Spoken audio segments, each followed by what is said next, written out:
All right, good evening, everybody. Thank you so much for coming in tonight to our event.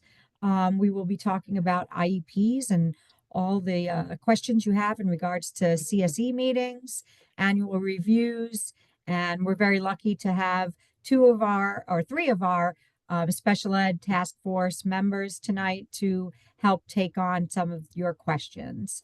I'm going to start off with Fiona. If you could introduce yourself and pass it on. Hi everyone, my name's Fiona Rattray. I'm a Parent Information Centre Specialist at Putnam Independent Living Services and a former special education teacher. We want to get through this quick, so I'm going to pass you straight on to Renee, who I see next. Hi, I'm Renee Flangebrenner. I'm a parent of 4 kids. 2 had IEPs, 1 had a 504, and they're all adults now, so I've been there, done that. And I am the special education advocate, the only special education advocate for the Resource Center for Accessible Living in Ulster County. I've been doing this for a million years. And Susan? Hi, I'm Susan Wallman-Mann. I'm an independent advocate and the mother of 3 of triplets, 2 of whom one had a 504 and the other one has an IEP. We're sort of at the tail end in transition here to college.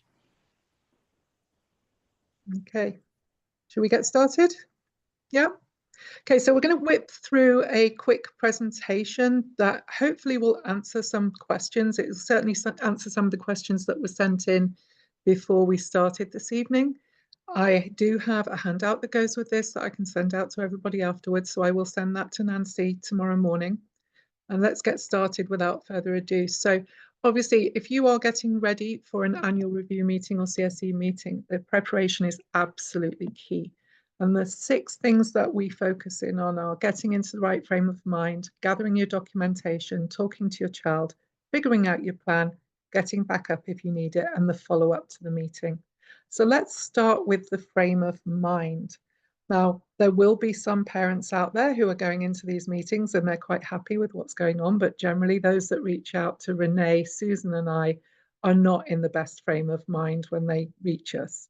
So are you in that position where you're thinking, I've got to get my game face on here? That's quite a positive way to be, even if you're feeling quite unhappy about some of the things that are happening with your child or with the IEP. Are you thinking of going full mama bear? I understand the feeling. I've been in that situation myself as a parent. However, we would advise, if that's the way you're feeling, or full papa bear, you may want to step back and breathe a little bit. And there are some parents who are going into meetings feeling like they're going to unleash hell. So what we want to do today is try and help you to pull back from those emotions and rationally plan how you're going to go about preparing for the meeting. So the first thing we're going to say to you, obviously, is find your calm place so that you can focus in on what matters, because what matters really is that end goal for your child, and that end goal is closing the gap. Okay, and we close the gap by making sure that we know exactly what their needs are, that the goals that are written for your child reflect those needs, the services tie into the goal. And if you have all of that, then you should end up with an overall plan that fits with your vision for your child's future.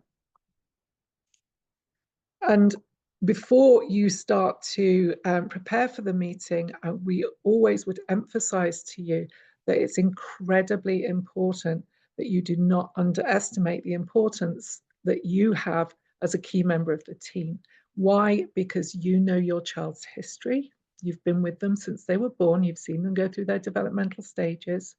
You see sides of the child that your school does not necessarily see. Significantly, for example, you see how they deal with homework. You also see the meltdowns if we're thinking about those children who hold it in all day and then when they get home, they're no longer able to hold it in. These are things that you're seeing that the school's not necessarily seeing. You're seeing them working independently on the homework. You are going to be in every CSE meeting.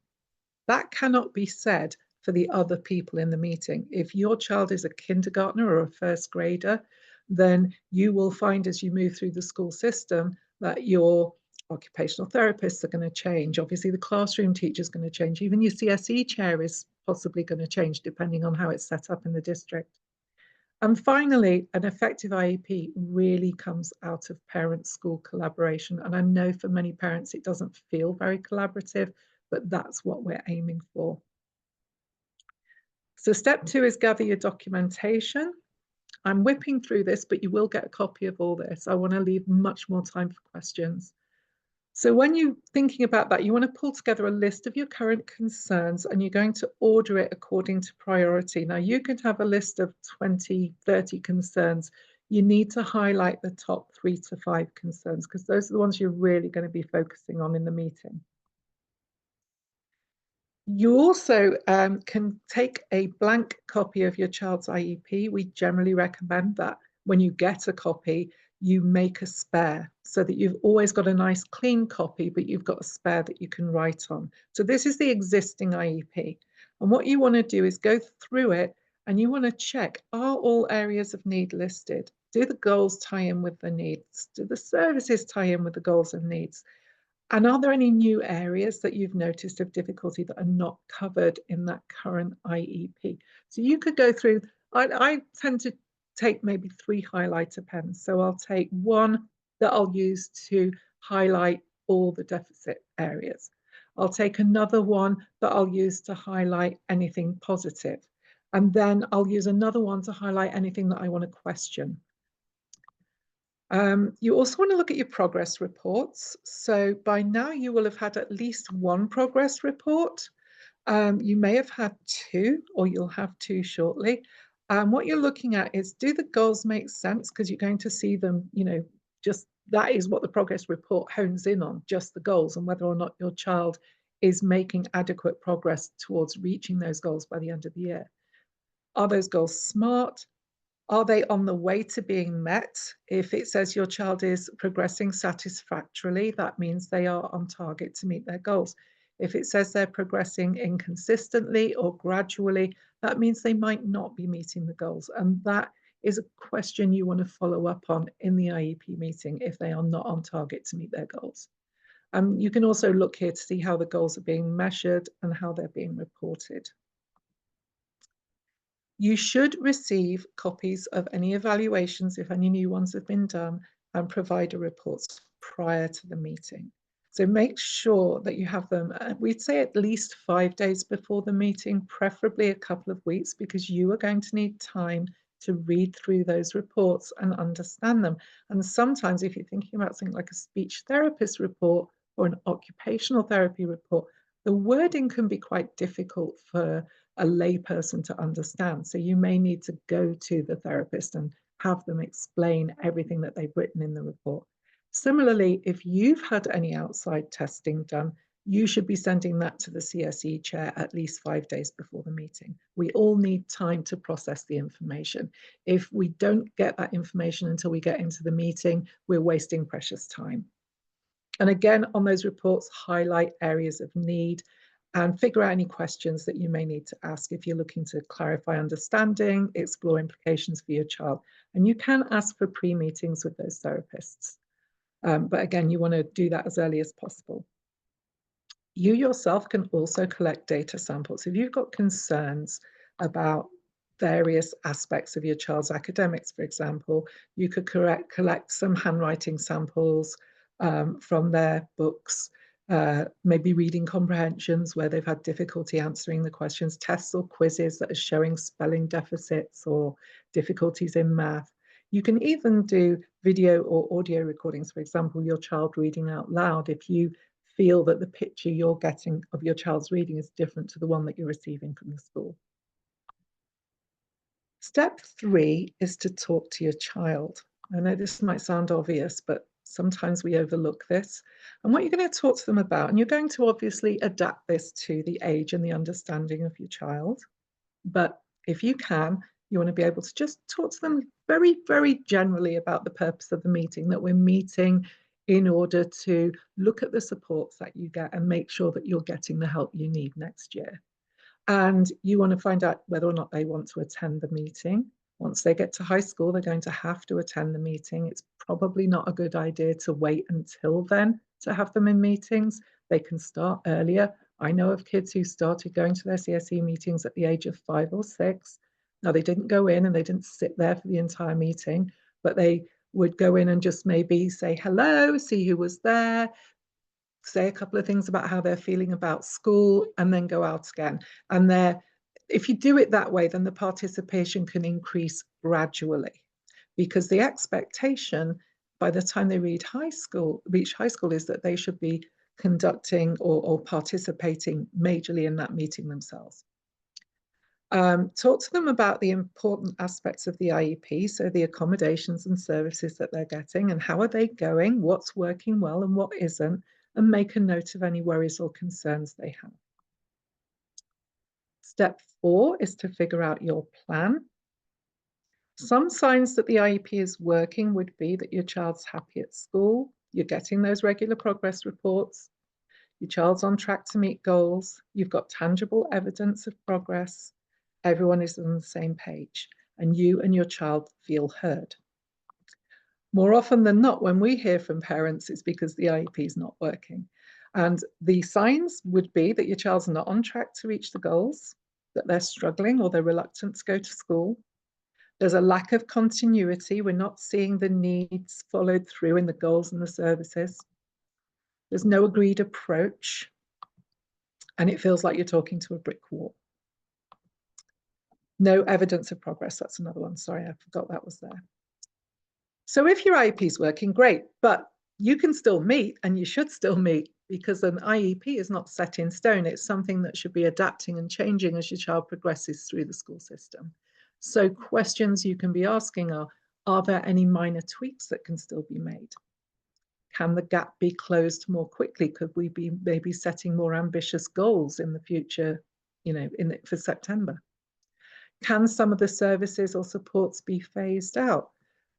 For most of us, the ideal scenario is that our children reach a point where they no longer need those services. Now, for some, I know that's going to be impossible, but that's what we're aiming for. We're aiming for our child to have that gap closed and be as independent as possible by the time they leave school. So sometimes it's appropriate to look at phasing out supports and services.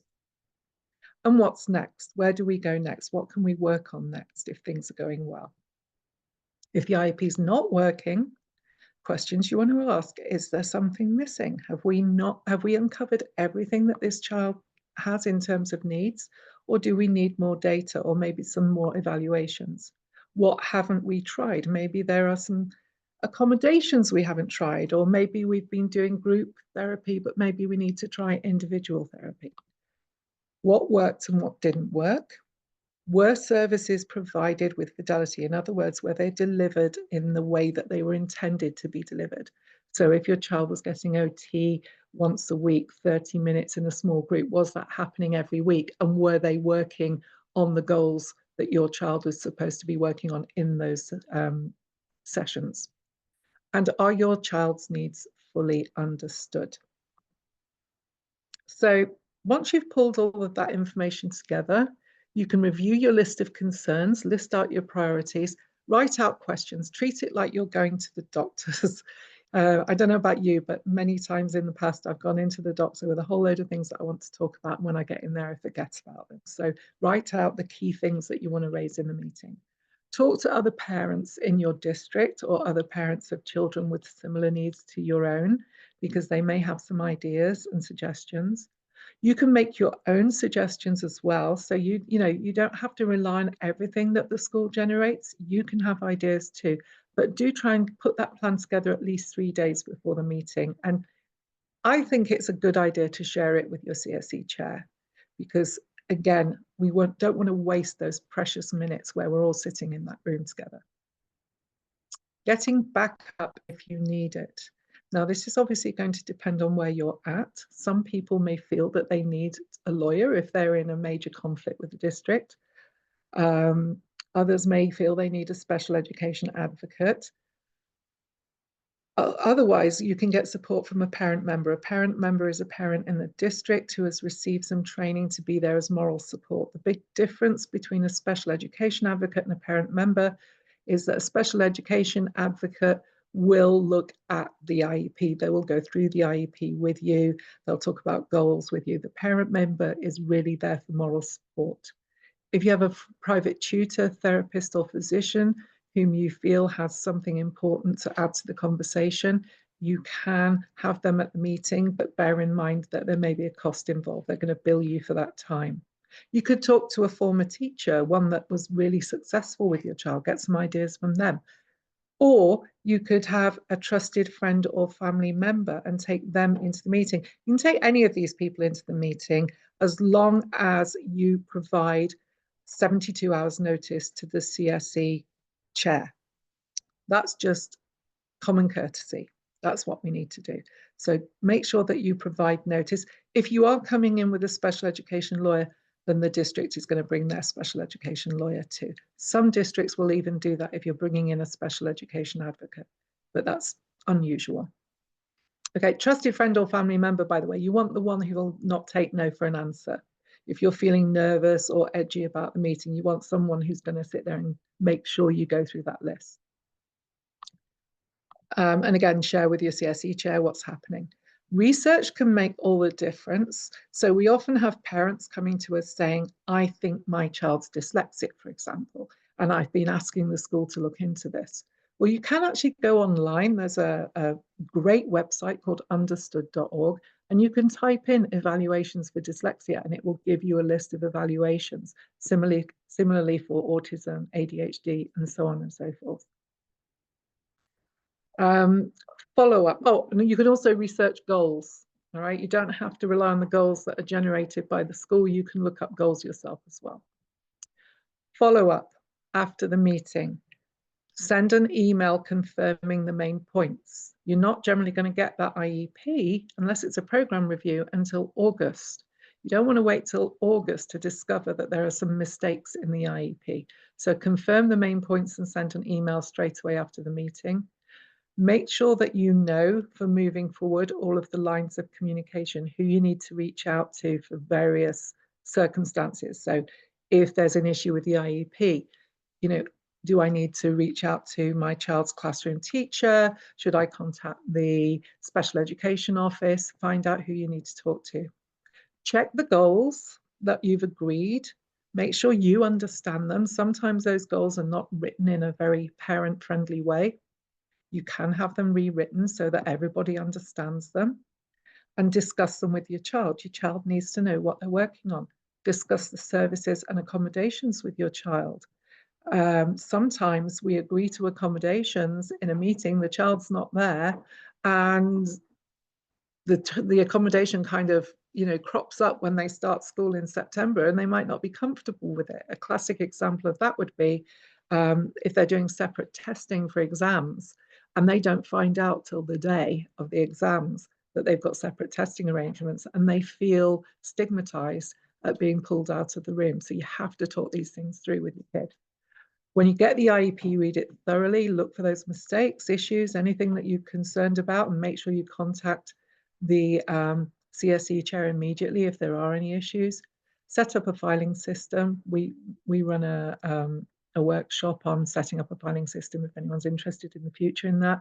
And set reminders in your calendar. For example, the expected dates for your progress reports. They should come out within 2 weeks of any school report that your child receives, and you want to be chasing those up. We don't want to overlook those, because that is the main way that most of us are going to get communication about how the IEP is working. And that's it. Okay. Apologies if that felt a bit fast, but as I say, I wanted to leave time for questions. So do we have any in the chat yet? We had a bunch of questions that Nancy had sent us, We did, yes. so Yeah. I'm kind of looking at it. So I know that- sorry, go ahead. So the last one that was sent, somebody had asked, what are the options when the BIP, that's the behavior intervention plan, is not working? Do we have a right to an IEE, which is an independent educational evaluation in behavior? Also, can a BIP meetings be requested in addition to team meetings?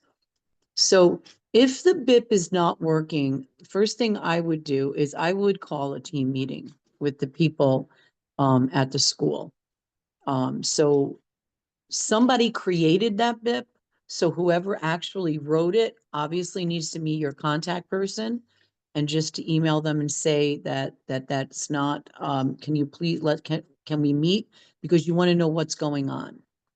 A BIP, and I say this dear, a BIP is never set in stone because a child is growing, the environment may be different, things are going on. So sometimes I love when they do a BIP from one year and they follow the same BIP the next year. And when they do that, I have that look on my face like, are you kidding? It's a different environment. No, we need to see if this BIP was really working and then maybe readdress it. So that's my thing about that. You have a right to have another, it wouldn't be an IEE, it would be a functional behavioral assessment, an FBA, because that's based on the behavior. Another one done, and again, that investigation, who did the original one? Was it someone that was really experienced? It was you can ask for an outside one to be done. That's something I've seen done. So if they did an in-house, which be an in-school one or in-district one, you can ask to go to a more specialized behaviorist to do it, which in the case of Ulster County, we usually utilize BOCES, Ulster BOCES. But that's what you can ask for that. And then reconvene. But in the meantime, your child still needs to go to school. So something's got to happen in the meantime to figure out. So one of the things that come here, Oriole. One of the things that I think is important is to have that team meeting because, for example, I had a parent who a child either started a medication or stopped a medication. And that changed their behavior, obviously. Or the child wasn't feeling well. And especially if the child's nonverbal, that's a lot. You have to really try to pull back the layers to figure out what's going on. So that's why as a parent or caregiver or grandmother, grandfather, because I advocate for a lot of families who are being raised by their grandparents, that you know your child best, that you know something's not quite right. So that's why it's good to maybe call the pediatrician or the or neurologist or somebody and say something's not going on. So part of that, the slideshow was do that investigation beforehand. And yeah, and I always say to do things nicely. You really do get more with sugar than you do with salt.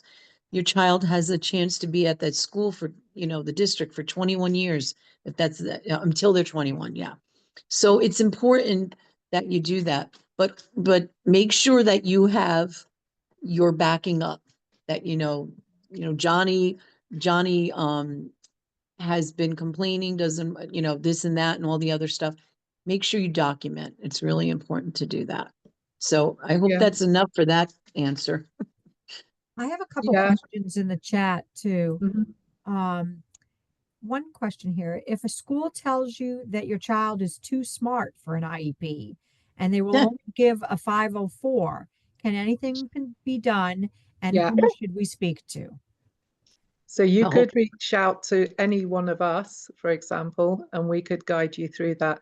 There's no such thing as being too smart for an IEP. There are kids with IQs of like 140 that have IEPs, right? So what it's based on is the extent to which the disability impacts the child's ability to learn. So you look for the evidence, and a special education advocate can help you to find that evidence. So that's the rubbish. the big thing I want to say though, between that 504 and IEP is that the IEP, you need to have goals and you have to have special education. There needs to be a reason to have special education. Yeah. And I have many students who have very high IQs and they are in need of a special education service to help them navigate all the rest of the stuff that's involved in learning. And that's not the case for every kid, because sometimes 504s really do work. Yep. But when they say that to you, you really need to see, well, here's the twofold. If you already have a 504 and you're trying to go for an IEP, like we talked about before, make sure you have documentation that why it's not working. And when I say documentation, not just your own, I am so OCD about report cards. So when you look on a report card and you see the comment section next to the grades and what all that, or you hear teachers and the evidence, I'm looking at it now, evidence is emails, the teacher saying that, this and that with your child. Your child could be doing really great, but next to the comment section, there could always be that little bit of that needs redirection, needs this, needs that. And your child's doing really good with a lot of support. If you took away that support, that special ed teacher that might be reteaching or doing stuff, then that's not good. So again, if you already have a 504 and you want to go for an IEP, get that documentation and get that, what we call evidence. But if you don't have anything yet, best bet is to be working towards, I would start with the 504 to see exactly what it is that they could offer your child, because it might not need, they might not need special education. And here's the third thing, and this is so important because I advocate for a lot of kids that are older too, and they don't want to stick out. And we have to be honest with each other that they're teenagers. Sometimes what other peers are thinking is really important to them. So everyone really needs to be mindful of being able to support that student without them having that anxiety of sticking out. So how can we still do that for them? And to let them have a voice in it as well. Because what you and I as parents, I'll tell you right now, what we think as parents, what works for us might not work for them, because it's a different world today than it was when we went to high school, that's for sure. And even elementary and middle school. So, yeah, so it's always important to include your child. Susan, did you have anything to add on that? I had a couple of things to add to that. Certainly with allowing the child to be treated differently. Some kids will mind it, some kids won't, but there are some times where you have to be really vigilant about it, because that at sometimes causes more difficulties for the kid than just the reading challenge. You wind up with self-image issues and all kinds of psychological issues because of being treated, especially in formative years, of not understanding and what's going on in school and being treated differently. So you have to be really, and especially as they get older, it gets more challenging. And the other part about the really bright child with that needs an IEP, there's actually, just to let everybody know, there's a special category. They're called twice exceptional. There's a name for really bright kids that have some kind of disability. So when the school says, they don't need an IEP, they have an IQ of 140, and you can very nicely smile and politely say yes, but this is a special situation. You have to support both their intellectual capabilities as well as their other challenges. So. Yeah, unfortunately in New York we don't have any kind of special programs or approaches to twice exceptional children. They do in Connecticut, I believe, and they do in New Jersey, but we don't in New York. But your argument there, and there is an argument to be made, is that your child should still be achieving, this is a phrase I've used for years, I used it when I was a teacher, at a level that is in line with their innate commensurate ability, or commensurate, with their innate level of ability. So achieving at a level that's commensurate with their innate Beautifully said. ability. You can have kids that have maybe stealth dyslexia, for example. So they seem like they're coping fine, they're doing well in classes, but they're taking 2 or 3 times as long to do all of the work. That's not sustainable, and that's not how it should be. that child is going to need some supports. And also, education isn't just about your academic achievement, it's also about your ability to work with other people, to interact, to socialize, to plan, to organize. So there are lots of areas where there could be deficits that are going to impact that child's ability to learn, regardless of them being, having a high IQ or being very able. We have some more questions here too. Is there any advice on what a parent should do if their child feels like they don't need speech therapy and a paraprofessional going into high school? However, as the parent, I know my child still needs these services. So if the child feels they don't need it. That's a tricky one. Yeah, it is kind of tricky. That's the adolescence hitting in. I would explore the reasons why they don't want it. What is it that's putting them off? Is it that, is it their relationship with their current speech therapist? Is it that they're in a group and they feel like they don't belong in that particular group that they're having the speech therapy sessions in? So you want to really, really dig down and find out, what is it that makes them not want to have those services moving forward? And is there another way that the services can be tweaked, delivered, so that it's more in keeping with your child's individual needs and they're going to respond more positively to it? The other thing that can be done, because I've seen that happen too, and if it's something that the professional, the speech therapist and the parent really feels the kid needs, and it wasn't really happening all that often, to be honest with you, is to just do a consult. So where that speech therapist goes into one of the child's classrooms and can consult, and it could be an indirect or a direct. So a direct is consulting with the student, but indirect goes in, observes, and then talks with the teacher. And like Fiona said, that other ways of doing it. I kind of saying going around to the back door or something like that, the side door.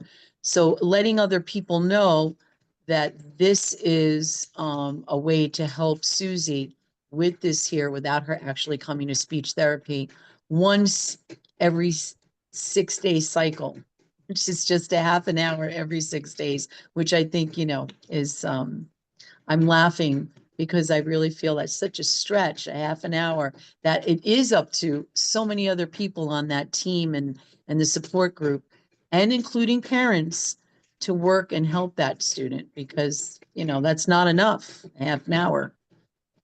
So yeah, so try something like that. You can ask. Again, if you don't ask, you have 0% chance of getting an answer or getting it. If you ask, you have a 50% chance. So that's the way to go. It can There's a be the way. question on how to find an advocate. Is there a website? And are there special ed advocates by county? Give us some resources how we can find an advocate.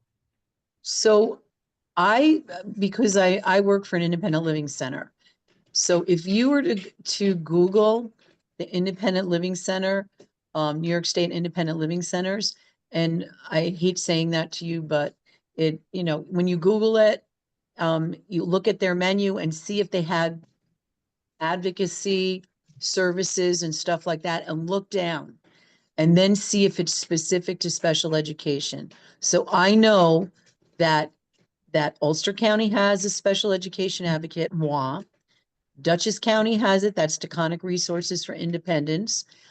Orange County has one too, and they're located in Newburgh.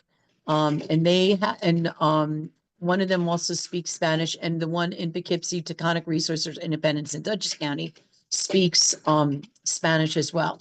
So look at the independent living centers. Another place to look that I often tell people is to Parent of New York State.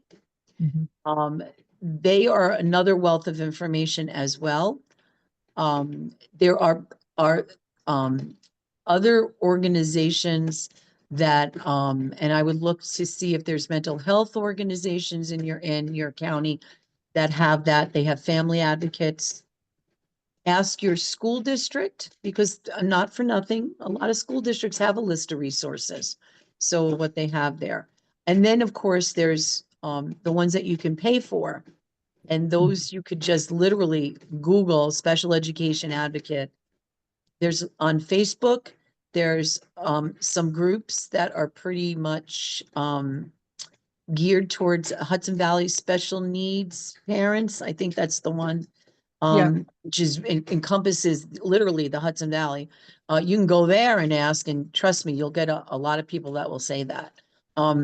Give you insight to that. So those are ways to do it. Questions to ask the advocate. Like I know I don't know if Newburgh does it, but I know Poughkeepsie does it, Taconic does it, that you have to fill out a sheet first and they get back. But I will tell you, just from my own experience, I don't turn anybody away, but I'm not able to get to things right away because I get emergencies. When I say emergencies, that, a child has got a manifestation hearing or something like that, and I need to, if I was going to make a phone call to you and your kid's meeting's not till next week, I need to help this student right now. And people are really accepting of that, because, I'm really concerned about our students that are in these schools right now. And sometimes people don't know what they don't know. And I really find that parents who don't know the system, and I only know the system because I've been through it for 31 years now, with my oldest child. So, but to ask questions too. And then a lot of advocates also give you information and other resources. So I know a lot of the parents that I advocate for, I let them know about all these workshops because knowledge is power. Definitely. And I'll just quickly add to that, pretty much every county in the Lower Hudson Valley has a dedicated special education parent group on Facebook. There's a page for Sullivan, there's one for Ulster, not sure if there is one for Orange. I think there is. There's definitely Dutchess, and so on and so forth. So you can look at those. There's Rockland County Parents. Rockland is the only county I'm aware of at the moment that doesn't have an independent living centre advocate available. There was one and she retired recently, and I don't think she's been replaced. But anyone in Rockland can call our office because we cover the 7 counties of the Lower Hudson Valley. And I also have a document that I can send out that lists all of the independent living centres and, which ones have Spanish speaking advocates and so on and so forth. So I'm happy to send that to you, Nancy, if you want to share that out.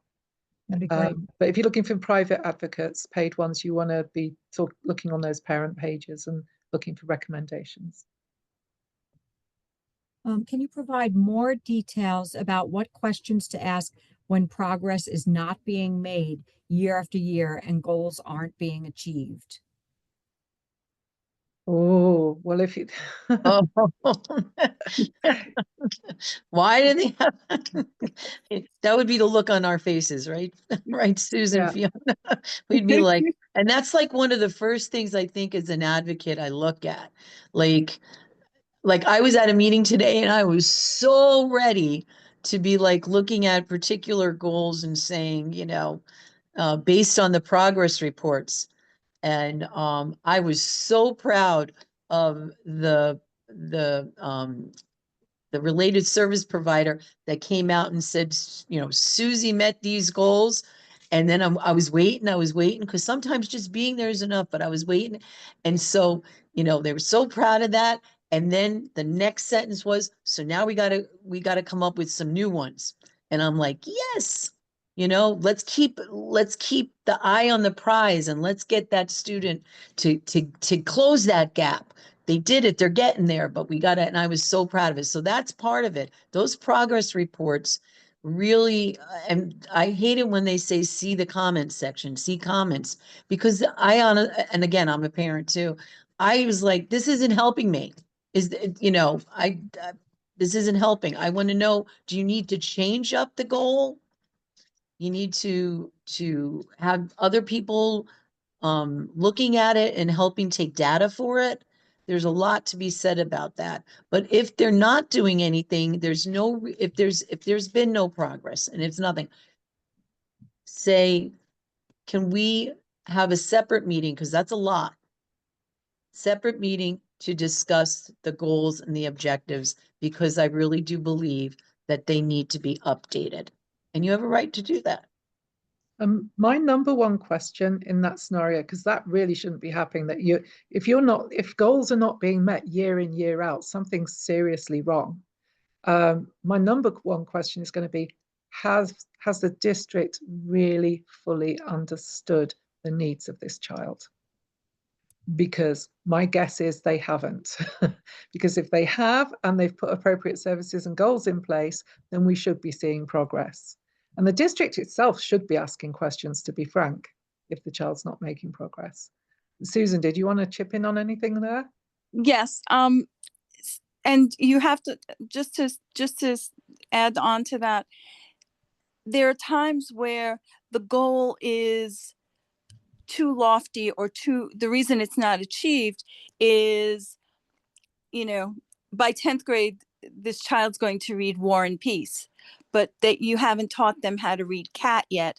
And so the goal should be, child should be able to recognize and interpret 3-letter words, as opposed to read a considerable novel. So you might, there's the long-term vision, and then there's okay, so what do we want to achieve today? And what, not today, but this year, or this marking period, or this semester. And when they don't achieve them, it's usually that they've put the bar too high for the kid. Yeah, or they're not measuring correctly.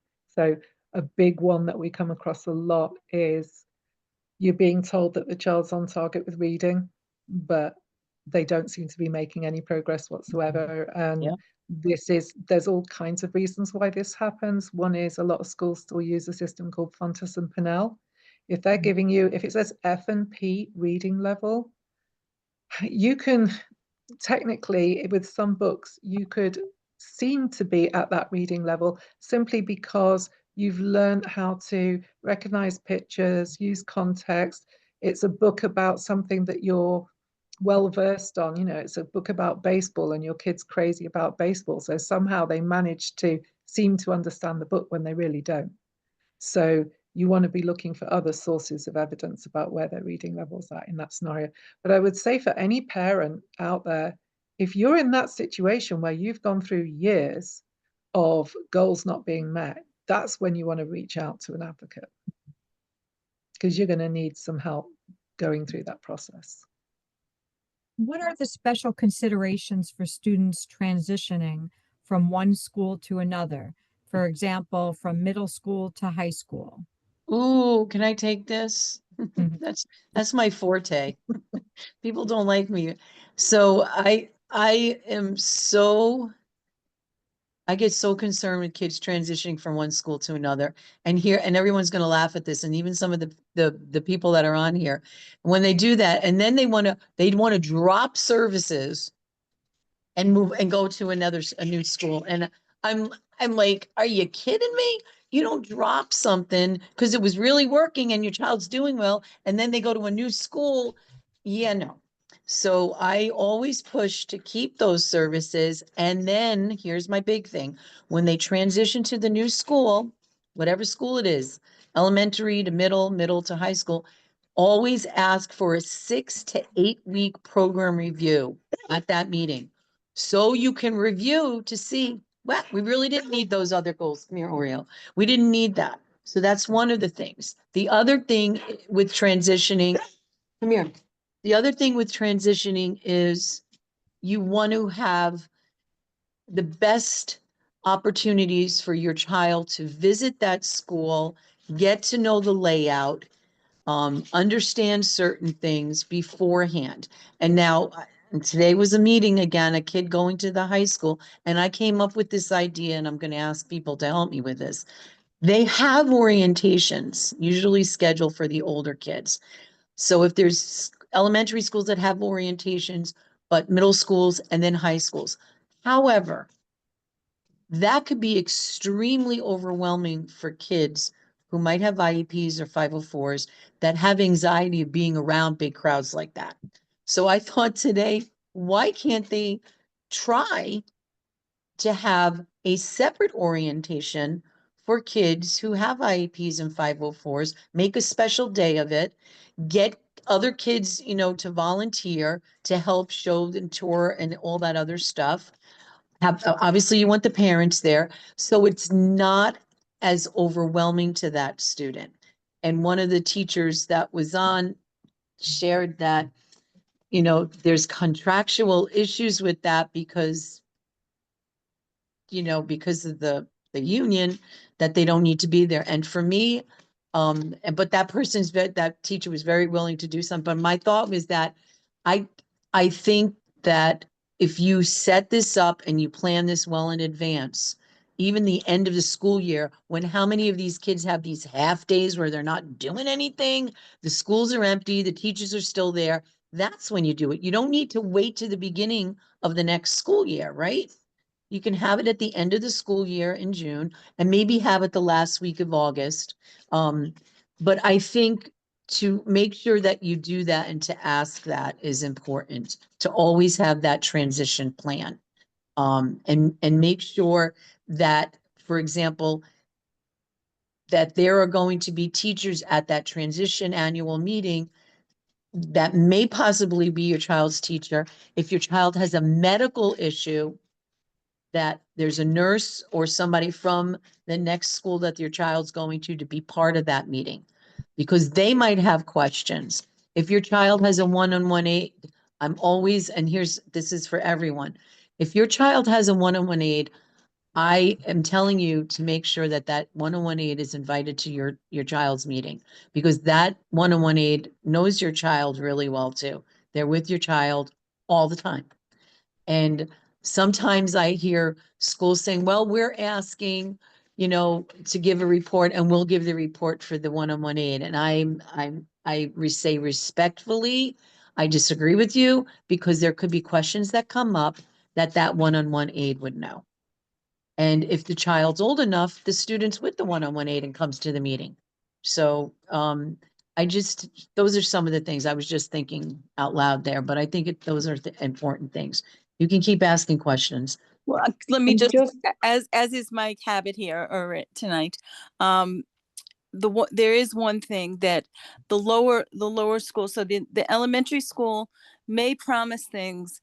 It's really important to make sure that the next level school is capable of doing the things that the lower level school has promised. Because I've seen transition, I've been in transition meetings where the lower school, the elementary school said, oh, no problem, the middle school will do it. Or I've been at a middle school transition meeting. Oh no, the high school can handle it. Don't worry about it. We'll do A, B, and C. And when the student got to the middle school or high school, they said, we can't do this. We have no facilities to do what they promised. We need to rewrite it. So it's even more important. It's to get the next group of supports for your child involved in their learning, in their support as early as possible. So if you should really, to reinforce what was already said, you really should have a meeting by the beginning of October, to make sure that everything works well. Yeah, that program review. There were a couple of questions that were sent in earlier today. I'm just watching the clock. Are we on till 8? Yeah, there's till No, we're 7:30, right? oh yeah. Excuse me, yes. But we Well, still have, I needed to add something to that Sure. last thing. Oh, I totally forgot. Shoots. It was that transition. Oh, how could I forget? Fiona, Mm-hmm. girl, you should have been helping me with it. So my new idea here was You were that so I'm busy. sorry. You know what it was? I'm Yeah. sorry. I had to give my dog a treat to keep him quiet. So, so having a separate orientation for the kids or whatever. And I said, because I used to do this all the time. If your school district has a PTA, approach the PTA, because usually 9 times out of the 10, PTA is involved in that orientation, because they help provide this, and this. I know in the district I was in, we got swag for the kids. They had t-shirts. We had lunch for them or snacks and all that.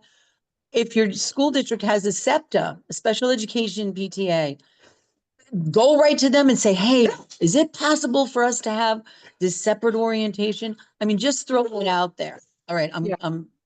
yeah.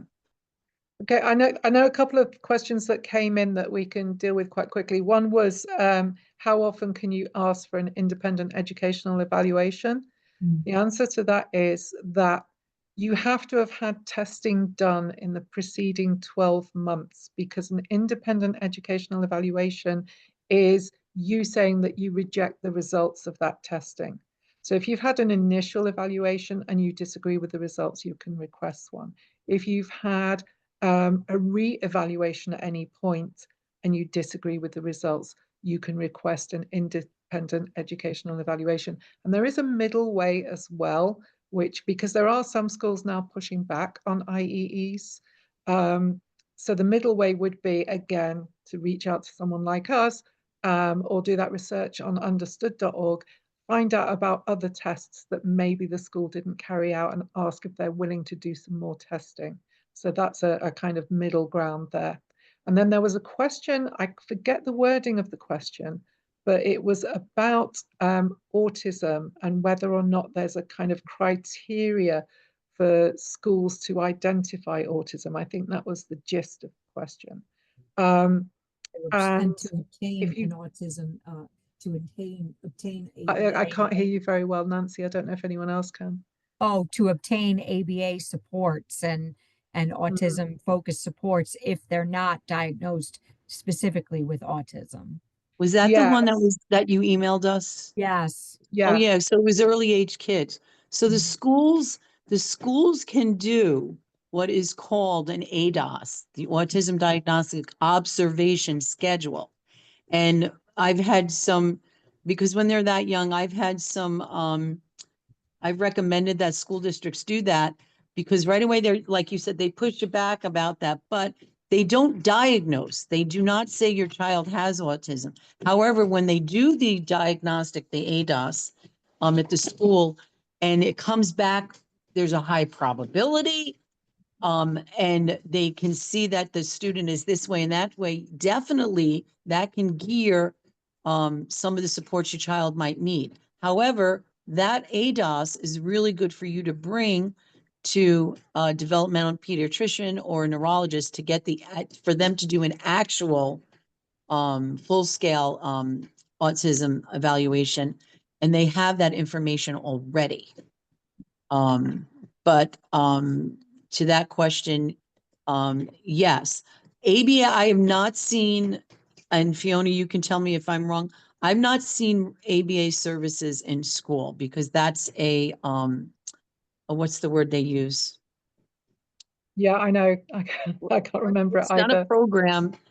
It's is it a curriculum? I don't know what it is. Yeah.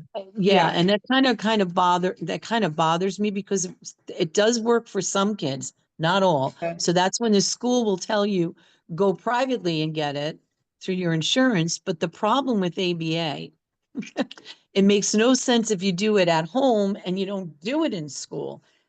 There needs to be So, that yeah. carryover. There are schools that they use the TEACH model, which is based on ABA techniques. Mhm. So, it's more likely that you'll get that as opposed to explicit ABA services written into the IEP. The other Yes. question was about how it's identified. New York State has very sort of vague guidance on autism if you look at the NICEAD website. So what I've done is I've put in something from the Department of Education, and that explains a little bit about what they're looking at when they're looking at kids identified with autism. So you can copy that link that I've just put into the chat there. But in terms of schools having guidance on recognizing autism, I think it's a very mixed bag in terms Yeah. of the expertise or the knowledge from one district to another.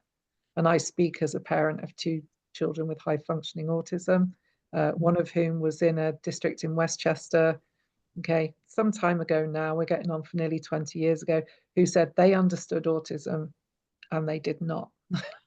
They understood low functioning autism. They did not understand high functioning autism. We still have a lot of questions, but actually I thought we were going till 8:30, aren't we? Okay, I can do that. So the next question was how to ask for more specific SLP. My kid has a diagnosis of apraxia of speech. So instead of general speech delay from autism, he needs more specific type of speech and language, prompt certified speech and language, but school district says he's not severe enough. That would seem that he would need further testing Yeah. and finding a prompt practitioner in a school district might be a challenge. But you certainly can request that he get more speech than he probably is. And if he's had a recent set of evaluations, you could request an independent speech evaluation. Right. They're not just neuropsych tests. They can be done by others.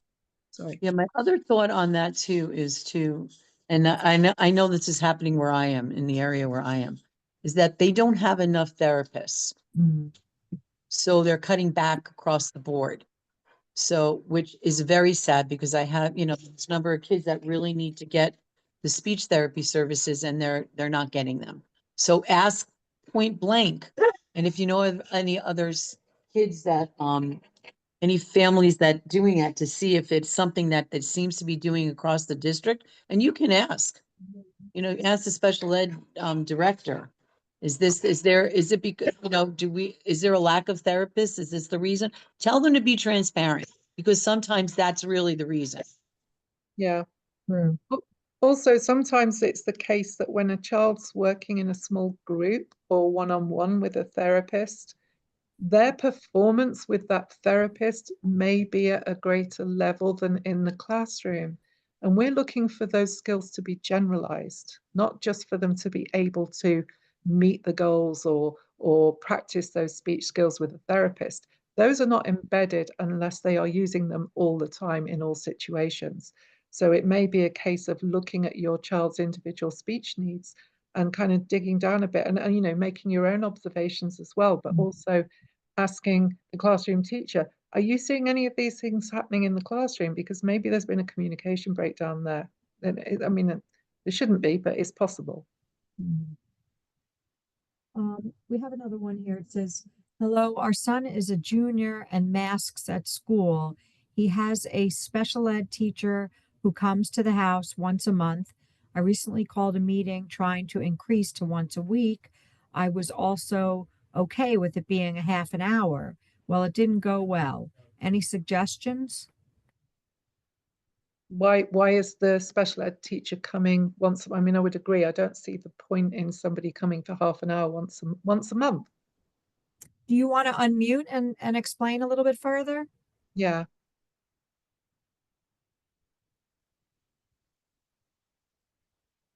Okay. Hi, here I am. Sorry. Okay, that's okay. Just basically to help him because he doesn't do his homework.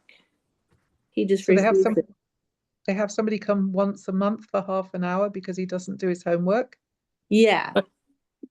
Yes, that's why I'm really kind of struggling because I'm at my wit's end and I was screaming at them on the phone because it was a snow day.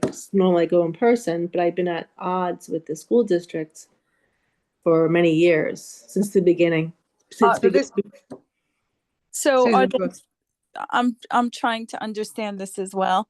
Are they trying to model? Are they trying to teach you how to get him to do his homework? No, I have a parent trainer who also comes or talks to me once a month as well. This student with autism. Yes. Yeah. High functioning, very high functioning. Yeah. Okay, so for some kids with autism, homework doesn't make sense. It just doesn't make sense. My eldest kid would never do homework either. Mhm. because for her, school is school, or when she was younger, school Yes. was school, home was home. Home is where I unwind, and there is evidence out there that children with autism get so overwhelmed during the school day that they need that decompression time when they get home. So the question I would be asking is, does he actually need to be doing most of this homework in the first place? I've been asking that for about 7 years. Mm.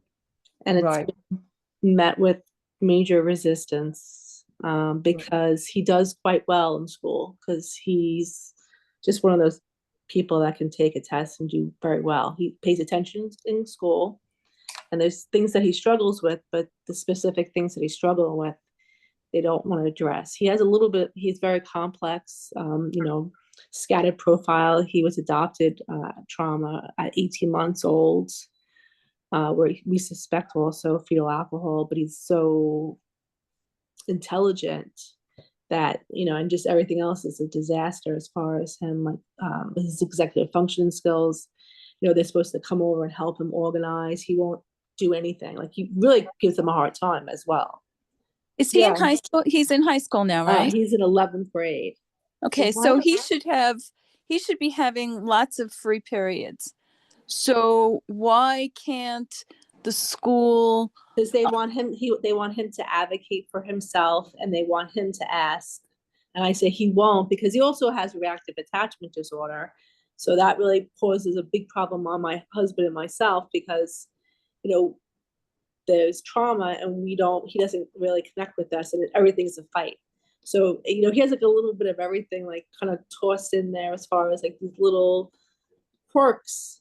And I kind of asked the school to support me, and I have been for all these years. And I just got to the point that I thought maybe that they would help me, because I thought the special ed teacher was coming once a week.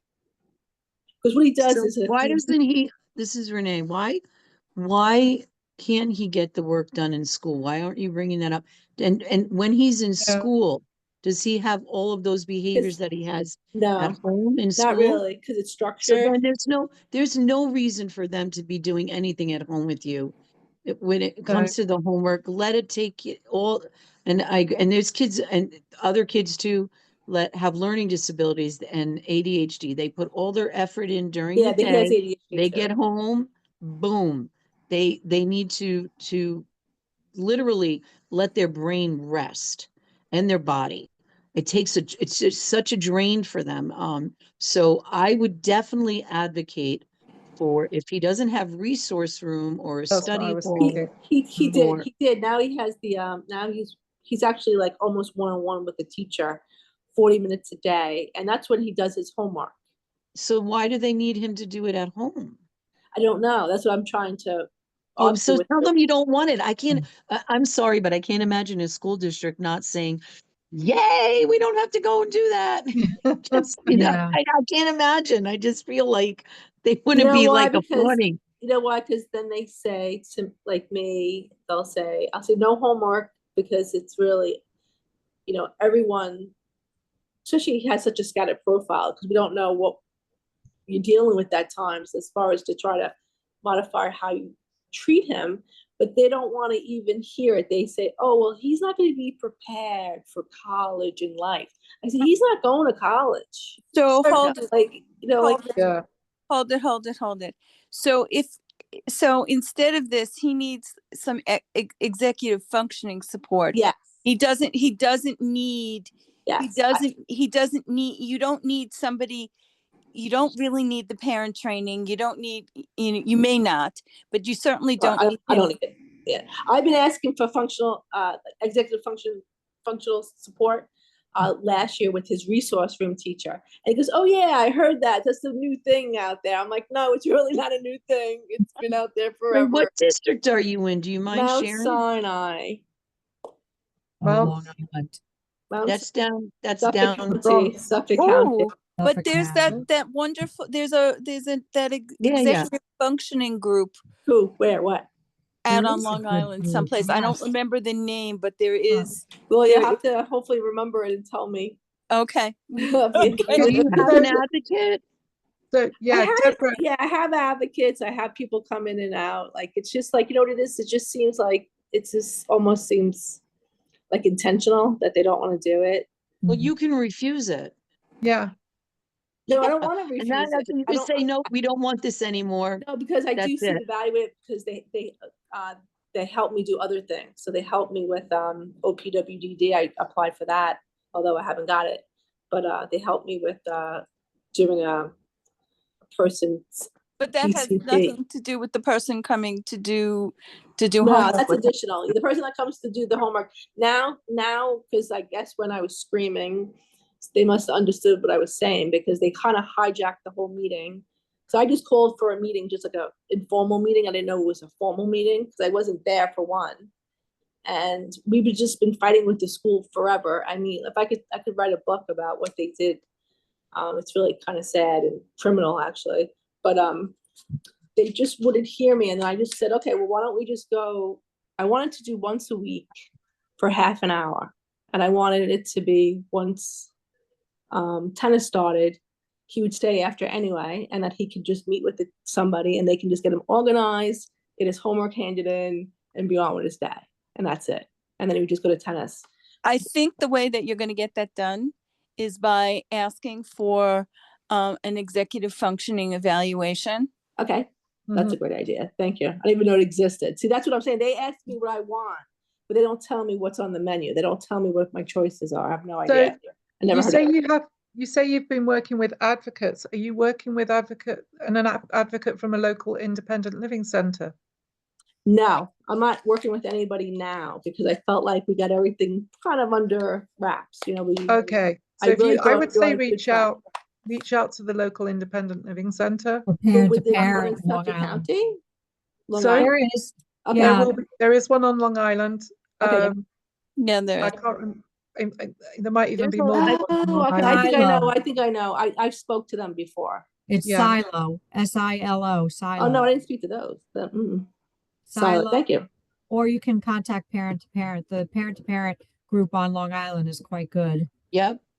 Yeah, we Oh, can well, send you, well. we'll send information about those resources with the PowerPoint. Thank you. I will Sure. quickly share a story with you, and I'll be as brief as I can. But my eldest child never got on in school. Super, super bright, never got on in school. When she got to sophomore year, she was done. She was totally done.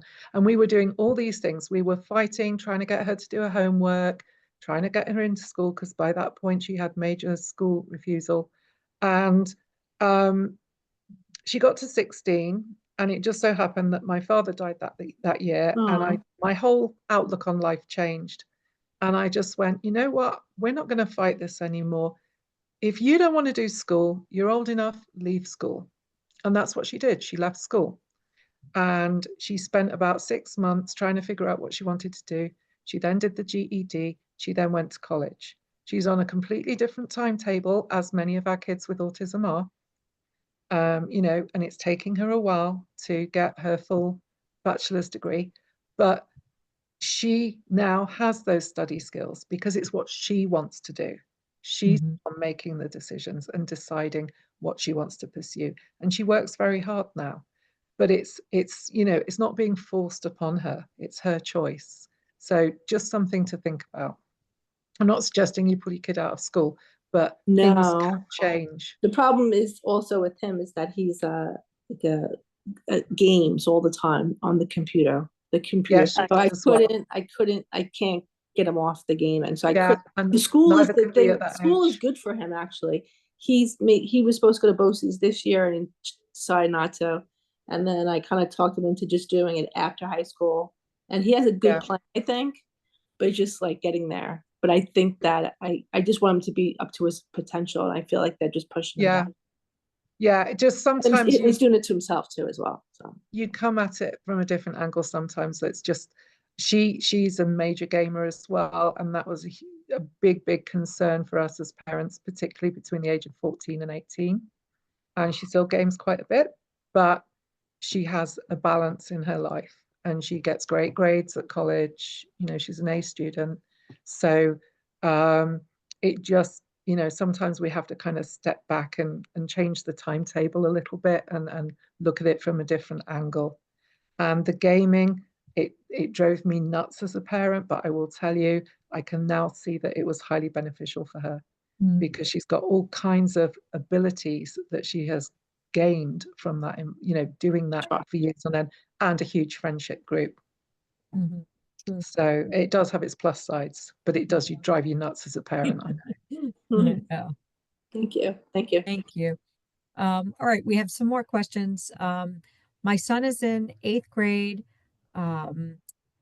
pals at the local middle school, but has not met any goals other than some living skills ones. He cannot read, write, or do math, although I have always wanted him to learn those things. From what they have been saying to me about next year, any chance of typical school subjects will be over because the main focus will be work skills. I want to ask them to hold back and focus on reading and math and see if he's finally ready to learn. They also have taken away his one-to-one para since 6th grade. Okay. So is he on an alternately assessed track? Do you Sounds know? like- It sounds like he is, but sometimes that's not conveyed explicitly to parents, is it? Yes, he Oh. is. He is alternately assessed at school. Okay. It's like a PALS class that has like 4 kids in it for the school district. And then Right. next year he'll go to high school PALS class. Well, I mean, he's been in the school since this school district since 4th grade. I adopted him when he was in 4th grade. And he had never really had a shot at an education.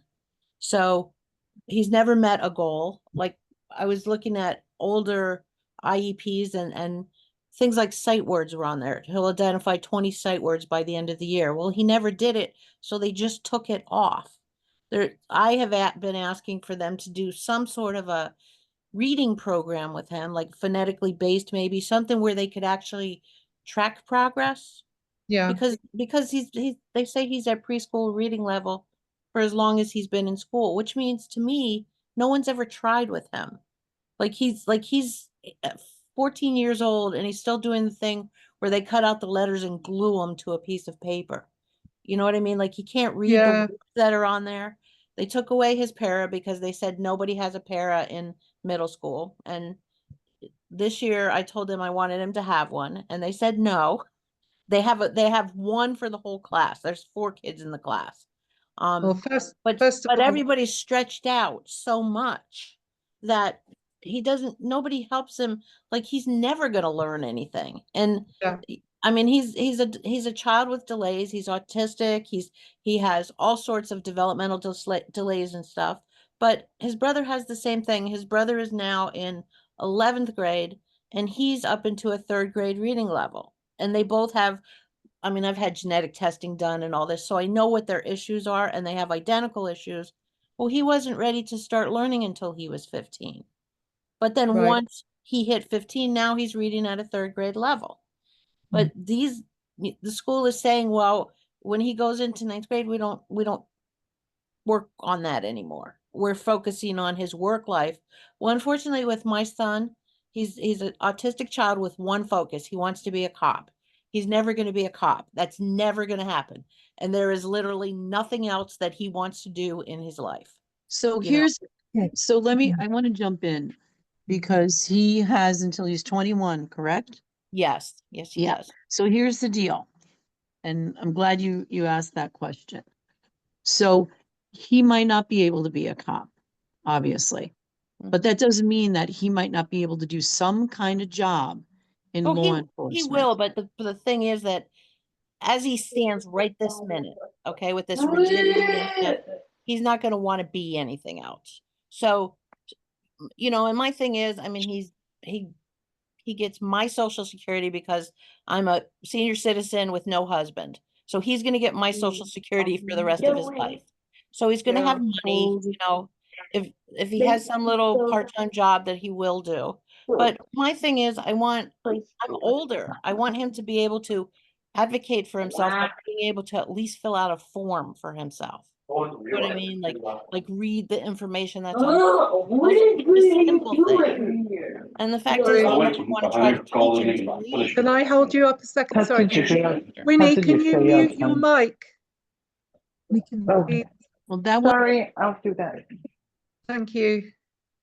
Thank you very much. Sorry, Catherine. oh, It was that's okay. difficult to hear what you were saying. So, so my main thing is I want to hold him back in the 8th grade and get the school to figure out some sort of a program that we can say that we really tried, and because he's never learned anything phonetic, he can't remember sight words. Like he's lucky if he knows the ABCs from 1 minute to the next, like being able to identify. But he has had phonetic training with a tutor who unfortunately left the area after she worked with him for like 6 months and actually made progress. So I feel like if we maybe give that a try, that we could Yeah. maybe get some things, because my thing is he's in school, he's supposed to learn these other things, and we did get our IEEP, and basically she said the same things, that if they would use some of these phonetically based programs for him and counter boards and different things for math, that he could read. I had a psychotherapist do the same thing with him, doing a IEEP a few years ago. They gave like 18 different things that they could do to help, and the school has never even tried one of those things. So Okay. I just feel like it's either this or a lawyer at What this what point. county are you in? I'm in Broome County. Broome County. Yeah, he's Okay. in the Union Endicott School District, which is a good school district, but they're just I just feel like that they're babysitting. Okay. I have a question. Mm-hmm. I'm just wondering, he's not really, I mean, pushing him to high school isn't going to help. It's not. A self-contained classroom in the high school is not going to give him anything. I'm wondering if you might, if they brought up the question of doing an out of district placement for him. I don't know I don't think that we have anywhere. I mean, if there was a place, I would definitely be pushing for that. I'd be Because I think pushing there are hard. any place within 50 miles of your home, right? It's 50 Yeah, miles. yeah, but I just where we are, we're in the southern tier. We're kind of a desert for any of those things. His brother he lives in a group home in Rochester, and he's in Monroe 1 BOCES, which is amazing.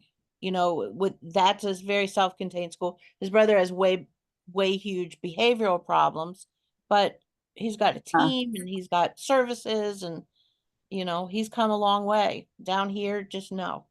So I'm that's thinking what like- you need to ask for, I think. That would.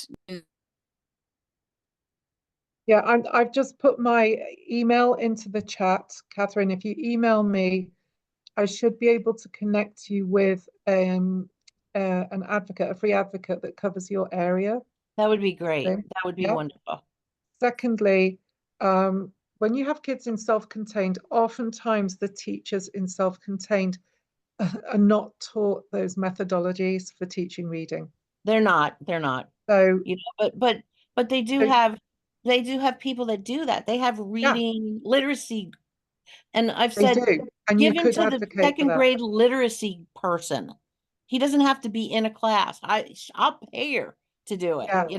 If she would, but they just won't. It's just they're not You can options. definitely advocate for that, and a school should never be saying to you, no, we don't do that, because an IEP is an individualized education program, and therefore it's either, well, we can't do that in this school, therefore that's why Susan's saying we may be, looking at an out of district placement in another school, either a special school or a nearby school that has a program that would be more appropriate to your son's needs.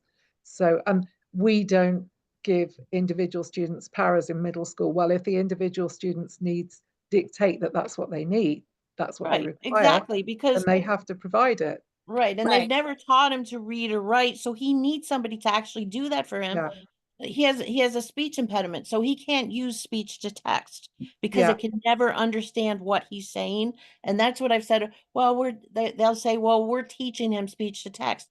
Well, you're barely teaching him speech therapy. So how is he going to get speech to text? You know, it's Yeah.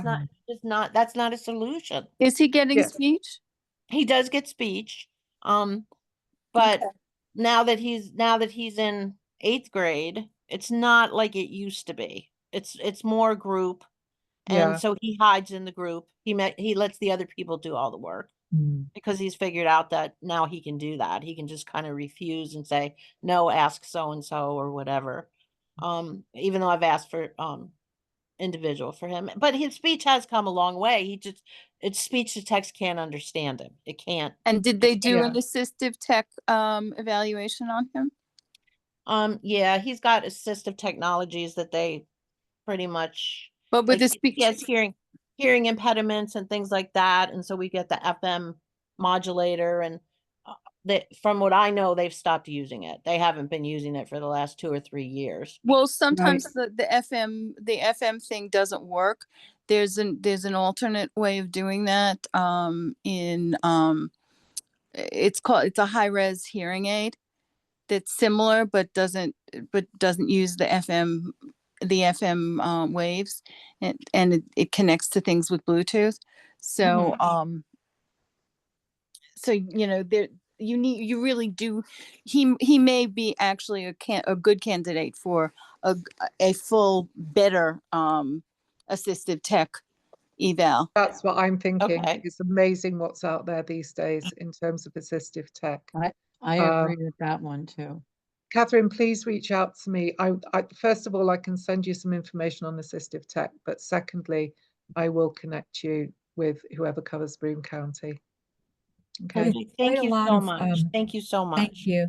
We have quite a lot of questions left, and I know we may not get to them all, but I will certainly send them to our presenters so that we can add them to the email when we send out the slides. I always forget, what does ADOS stand for? That's one question. That's an easy one. Adaptive. It's adaptive something, isn't it? ADOS. It is adaptive. Oh, the ADOS, no, it stands for the Autism Diagnostic Oh. Observation Schedule. Ah, okay. All right, cool. ADOS. We got Yeah, that. Completely sorry. mixed up. Good job. Yeah. Sure. When a child is in an inclusion class, special ed in-class help, and a general ed teacher, does the child still have full access to special education services? Yeah. Yeah. Yes, Yeah, the they child have an has an IEP. IEP. In a co-taught class where In an there's a gen inclusion ed class. teacher, a gen ed teacher and a special ed teacher in Uh-huh. one classroom. Yeah, that's, yes. Here's one. We're working to have a youth placed in an alternative placement as the current school cannot meet their needs. The school says that they made referrals and there's nothing that can be done because no other school will take the child due to Oh. multiple school suspensions and behaviors. Who would be the next step to reach out to? You can definitely contact Disability Rights New York, and we do take on some of those cases. But we do try to get the initial school to amp up their services versus just trying to refer them to a more restrictive environment. If you are looking for that residential type placement and you're having a hard time getting that placement, it is definitely a challenge and something I see statewide as an issue. And a question I would be asking is, have you yourself seen the packet? Have you seen the Yeah. packet that they're sending out? Is it Because accurate? I had that same experience, the exact experience that you're talking about. Mm. And we ended up moving, and that's how we got our child. We were in a position to do that. Most parents would not be able to do that. Yeah. But we moved, got our child into a new school, and when they saw the packet and they worked with my child, after about a month, they said, we don't see any correlation between the information that was sent from the previous district and the child that we're seeing here. Why? Because their needs were being met. So you know, there needs to be some context at the very least in that packet, because I'm going to bet you that some of those disciplinary issues, if not all of them, are related to your child's needs not being met. Yeah. Yep. Will someone explain the difference between 504 and IEP for a child with a classification of autism? So So 504, go on. So a class is the diagnosis of autism. Yeah. Yeah, it's a classification only if your child has an IEP. There's 13 classifications. But So you can have autism and have a 504 plan, but yeah, but it's not a classification then. no, It's a diagnosis. Yeah. yeah. I'm sorry. Only because I get this all the time, because I do. Yeah, so a 504 is that's part of federal legislation as well. Your child can have a 504 till adulthood. Adults have 504s. There's no need for special education. So there's no special education teacher required for a 504, but your child needs modifications or accommodations to access the general ed curriculum. So that's why they can have certain, modification for testing, leave early because the hallways are too busy and they need to get, they have that.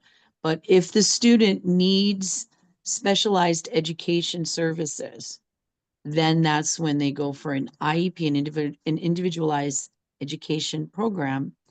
And that's where the 13 classifications are. And they do a multidisciplinary evaluation for that. There's no evaluation per se for a 504.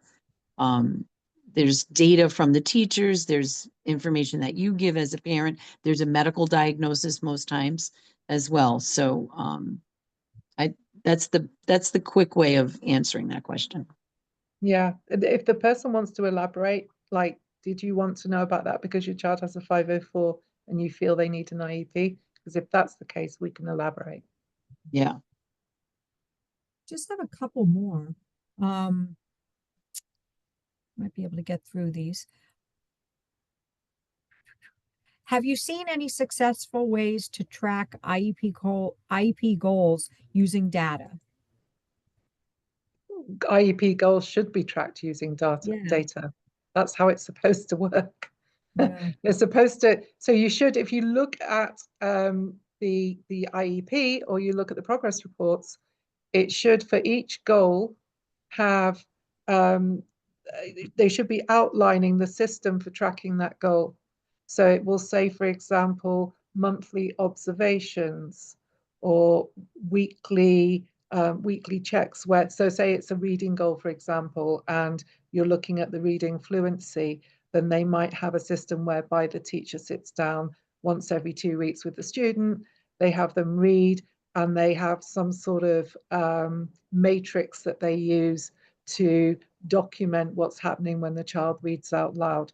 So that's your data collection, and it should be happening on a planned basis. So that, as written into your IEP, if it's once a month or once a week or however they've done it, and sometimes it will say that they have to have been successful 3 consecutive occasions in order to meet the goal, and so on and so forth. But there should definitely be a data tracking system built in, and you should be able to ask for more information about that if you haven't been given it. We have one more.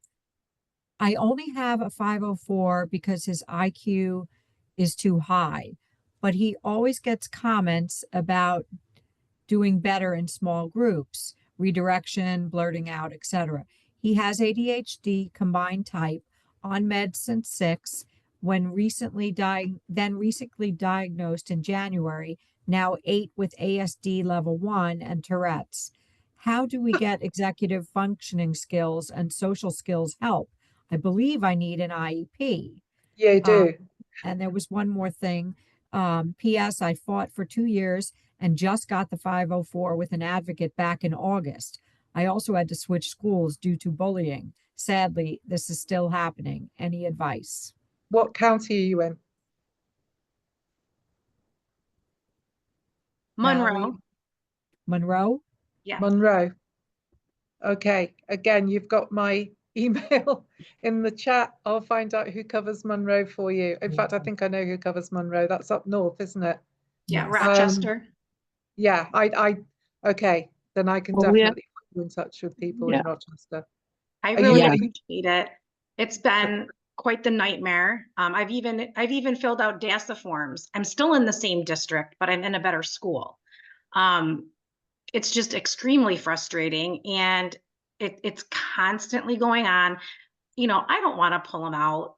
He enjoys school, but the meltdowns and all that at the end of the day, I feel like I'm sending him into school with all this anxiety, and then he comes home and he's exhausted. He's had it, and Yeah, as a mother, you know, you don't want to see your child go through that. And mine is very minuscule compared to what I've been hearing. So my heart is so sad, and sending hugs to everybody that's going through worse. I just didn't know where to go. And I don't understand why I have to fight for this. It blows my mind. it's just a fundamental lack of understanding, unfortunately. Plus, schools are under pressure. You know, they're supposed to cap their classification rate at 14%. And so if they have a higher classification rate, they may be under pressure to not classify as many students. But just from what you're saying to me, it sounds like you definitely need to pursue an IEP, and you want it in place before he gets to middle school. Because, you know, Absolutely. once adolescence kicks in and the Oh, moving around middle school and all of the issues that go with that, he's mhm. definitely going to need an IEP. So you say you've worked with an advocate.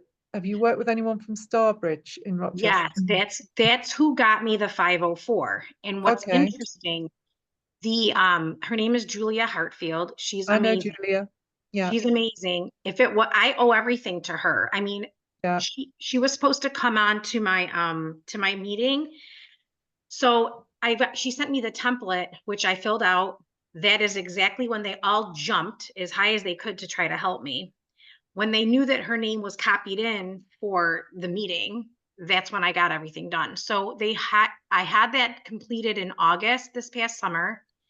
And when she hopped on, they muted her, and then she could not talk. So I had to basically be the one running the meeting with the previous teachers. My son was basically told, like, he couldn't even self-regulate in the classroom. He'd put his head down and he'd be scolded for putting his head down because he wasn't listening to the teacher because she said, please come to the rug. He knows That's how to sensory regulate. overload. Oh my God, I know. And he didn't tell me all of this until like probably months later. Like, it creeps out here, creeps out there. But I'm like, buddy, you need to advocate. You need to tell them why you don't feel right, or, you know, what your head is busy, or, you know, you're not feeling you're feeling some stress. Let them know that. But the teachers don't have the education. I don't even have words for it, but I know that I was Yeah, asked to go to St. John Fisher in October and tell my story so that these future, you know, educators can hear what us as parents are going through. And yeah. I'm an older mom. This isn't my first rodeo. I have 4 other children, and this is my last. He's 8. My oldest is 28. So it's not, you know, and I have no words. I want to There's an event taking place at the end of this month. I think it's in Albany, and it's also virtual, and it's for parents in the position that many of you are in, where Okay. your children are being underserved, and they're looking for people to basically give testimony. So Oh, yeah, I I'll saw find the link that. for that. Yeah, I'll find the link for that and pass that to Nancy. And I'd go back to Julie. Julie's great, and I work with Julie. And you know, keep persisting. Yeah, 'cause I never knew. I mean, I will go back to her. I didn't know about the executive functioning assessment, because that's one of the biggest things the developmental pediatrician was talking to me about, one of yeah, the big concerns. And just piggybacking off of it, unfortunately, I did not answer the Vineyard screening the right way. I was saying, oh, you know, does he brush his teeth? Of course he brushes his teeth, but he's not going to do it unless I tell him 50 million times. yes, So I have to use declarative language. Oh, geez, yeah, I just noticed you didn't brush your teeth. Your toothbrush is still dry, silly goose. And then Yeah. he'll go do it on his own sometimes, but that's rare. I guess they're gonna probably deny me because he scored a 72 and the cutoff is a 70 with OPWDD. In order for me to get rescreened, I have to wait a year. And I'm like, wow. So like, those are some little things that I would love to have somebody else that has experience maybe talk to me about. And I know Julie might be able to point me in the right direction of another person, because I don't think she has that, that She should. ability. Oh, she should. Okay. No, she should be able to point you in the direction of there's a lot of advocates at Starbridge. Mm. Okay. So Okay. there should be someone who can help you. Okay. Definitely. Thank Yeah. you. I'm also going to put in the email to you all. We have a document that the task force created called Special Ed in Plain Language, Yeah. and it has all the templates you need to request services or make complaints, and it's really a great resource. So we'll send that out to everyone as well. Feel free to Thanks, share. thanks, for doing that, Nancy. That was great. Sure, Yeah. sure. All right, well, I think we went over a little bit, but I think we answered everybody's questions. If anybody still has additional ones, feel free to send us some emails and we will definitely get back in touch with you. And if you're interested in joining the task force and you're in the Ulster County area, we're always looking for new members to join our group. Or we can connect you with some of the other task forces throughout the state. There are some great resources and great people to offer you various kinds of support. So thank you so much, and we'll keep you posted on events throughout the year. And thank you to Fiona and Susan and Renee for your expertise. We really appreciate it. Okay. Have a great Thank night, you, everyone. everyone. Thank you. Thank you. Appreciate it. Okay. Bye-bye. Good luck. Bye. Bye.